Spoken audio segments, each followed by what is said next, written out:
at samring isak belmo maserinong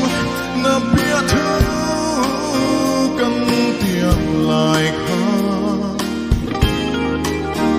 lindang her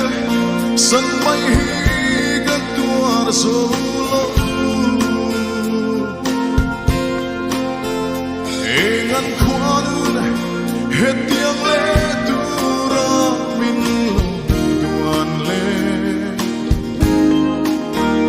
vana tuai chuang e shin sang chungi milniom silo isat mel moite nang ngai reng reng hian luai khi kan le chi lên đằng sai dài re kare thei silo tuar thia mahar nge arian san song maserino na piatu kan tiang laika lendang linh her san mai higat tuar solo engan kuanun hetiang le tura min lo tuan le vana tuai chuang e shin sang chungi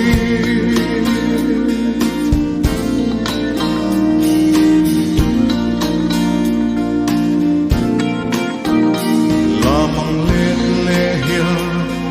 imoi silomo tiam tu sut le hian karing ngam lo che ma se lên đằng trang vela liang chung samang in chen sai ire simo